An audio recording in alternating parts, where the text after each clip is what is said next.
Hi students, आप देख रहे हैं मेरा चैनल क्यूएफ एकेडमी। आज के हम ट्यूटोरियल में बात करने वाले हैं एक्सपोनेंशियल फंक्शंस के बारे में। What are the exponential functions and how can we draw their graph और उनकी रियल लाइफ एप्लीकेशन। सबसे पहले हम बात कर लेते हैं एक्सपोनेंशियल फंक्शंस की डेफिनेशन की। What is exponential function? A function defined by f into x equal to a raised to power x where a greater than 0 and a not equal to 1 and x is any real number is called an exponential function। हम आसान अल्फाज में अब बात कर लेते हैं कि एक्सपोनेंशियल फंक्शन से क्या मुराद है। आप f इंटू एक्स की जगह ना y भी यूज कर सकते हैं। लाइक इसको लिख सकते हैं y equal to a raise to power x। Exponential function ऐसा फंक्शन जिसमें आपका वेरिएबल x और y अननोन आपका एक कांस्टेंट की पावर में आए। लाइक a एक कांस्टेंट नंबर है, उसकी पावर में एक वेरिएबल आ रहा है, उसकी एक्सपोनेंट में एक वेरिएबल आ रहा है और ऐसे फंक्शन को हम एक्सपोनेंशियल फंक्शंस कहते हैं। इस एक्सपोनेंशियल फंक्शन में 2-3 कंडीशंस हैं जो आपको याद रखनी चाहिए कि ये जो a कांस्टेंट नंबर होगा वो ग्रेटर देन 0 होगा, वेरी इंपॉर्टेंट पॉइंट। और a जो कांस्टेंट नंबर होगा वो अदर देन 1 होगा, नॉट इक्वल टू 1। a की जगह 1 नहीं हो सकता और कोई वैल्यू जो भी हो सकती है। और अगली चीज ये कि x is any real number, x कोई भी एक रियल नंबर होगा, ठीक है। क्योंकि अगर आप a की वैल्यू 1 चूज करेंगे तो 1 की पावर जितनी भी लें तो आपके पास 1 ही आंसर आता होता है, ठीक है, आपको ये पता है। तो एक्सपोनेंशियल फंक्शन की वो एग्जाम्पल नहीं बनेगी, एक्सपोनेंशियल फंक्शन का फिर वहां पे यूज नहीं होगा। ये चीज आपको कैसे पता लगेगी? ये जो चीज आप जब ग्राफ नेक्स्ट देखेंगे, आप मैं अभी आपको ग्राफ ड्रा करके दिखाऊंगा एक एग्जांपल लेके, तो आपको वहां पे पता चल जाएगा कि यार ए की वैल्यू हम यहाँ पे 1 क्यों चूज नहीं करते, ठीक है। तो फिलहाल आप ये कंडीशन याद रख लें कि a will be greater than 0, a positive होगा, ठीक है, और ए अदर देन 1 होगा। ए की वैल्यू अदर देन 1 होगी, 2 3 4 5 6 समथिंग कोई भी कांस्टेंट नंबर हो सकता है मगर पॉजिटिव होगा। और x कोई भी एक रियल नंबर है, नेगेटिव भी हो सकता है और पॉजिटिव भी हो सकता है और इसकी पावर फ्रैक्शन में भी हो सकती है, मतलब x की वैल्यू फ्रैक्शन में भी हो सकती है। अब एक्सपोनेंशियल फंक्शन का एक स्पेशल केस देख लेते हैं कि अगर a की जगह e यूज कर दिया जाए। e क्या है? e एक इरेशनल नंबर है और इसको कहते हैं आइलर्स कांस्टेंट, ठीक है, आइलर्स कांस्टेंट। अगर a की जगह हम e यूज कर दें तो हमारे पास जो एक्सपोनेंशियल फंक्शन है y equal to a raise to power x becomes y equal to e raise to power x। मतलब a की जगह e यूज कर दें तो e की पावर x बन जाएगा। तो इस e की पावर x फंक्शन को कहते हैं नेचुरल एक्सपोनेंशियल फंक्शन और ये एक्सपोनेंशियल फंक्शन का एक स्पेशल केस है, ठीक है। अब हम देख लेते हैं जी एक एग्जांपल इसकी। Like y 16 is equal to 2 की पावर x हो आपके पास।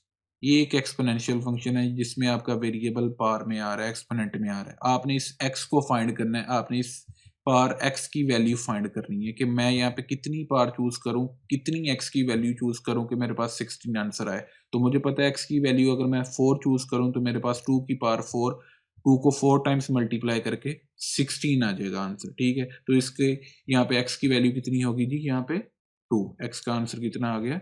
2। ये एक एग्जांपल हमने सोल्व कर दी। अब हम एक और एग्जांपल कर लेते हैं। y is equal to 3 raise to power x। ये जो हैट यूज की है ये 3 की पावर x के तौर पे, इसको लिख सकते हैं y equal to 3 raise to power x। हम इसको सोल्व कर लेते हैं।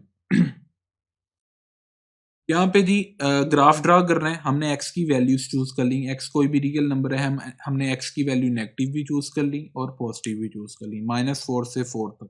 हम y की वैल्यूज देख लेते हैं क्या आती हैं। y इक्वल टू 3 की पावर x है। x की जगह अगर आप -4 चूज करेंगे तो ये चीज बन जाएगी 3 की पावर -4, ठीक है। तो पावर नेगेटिव है तो आप रेसिप्रोकल ले लेंगे, 1 ऊपर चला गया, 3 की पावर 4 नीचे आ गया, तो पावर नेगेटिव थी जो वो पॉजिटिव बन गई।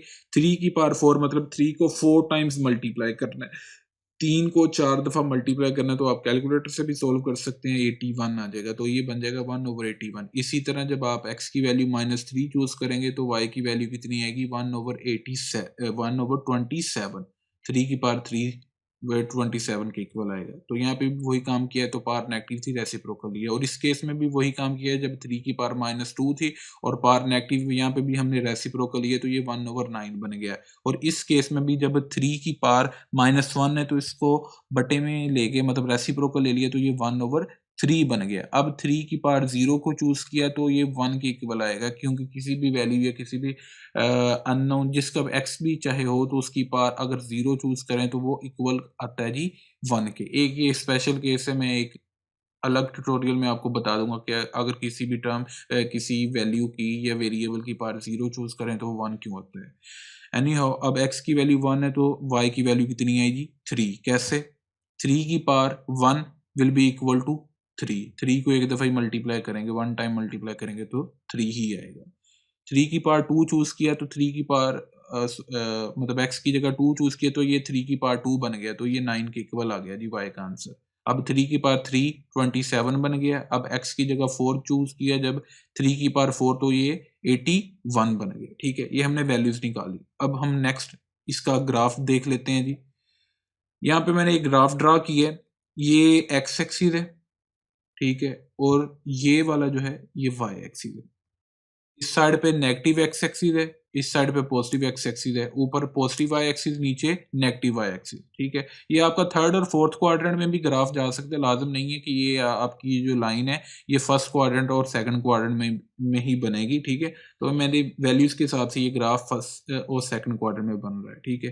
तो x की वैल्यू -4 पे मुझे पता है कि y की वैल्यू 1/81 मुझे मिली, ठीक है? तो मैंने ये ना इंटरवल बना लिया ना, इस पे तो ले लिया 0 1 2 3 और इधर भी 0 -1 -2 -3 -4। यार ये मैनुअली लिया, जब आप अगर एक्सेल पे ग्राफ ड्रा करें तो वहाँ पे इक्वल स्पेसिंग होती है। तो मैंने यहाँ पे स्पेसिंग ली जी 0 to 10, फिर 20 30, फिर सो ऑन 40 50 60 70 आना है, तो फिर 80। तो काफ़ी ज़्यादा लंबा बन जाना था, तो मैंने यहाँ से ना ये अंदर वाली चीज़, दरमियान वाली चीज़ 30 से 80 तक ये चीज़ स्किप कर दी। मतलब यहाँ पे 40 भी आएगा, 50 भी आएगा, 60 भी आएगा, 70 भी आएगा, फिर 80 आएगा, ठीक है?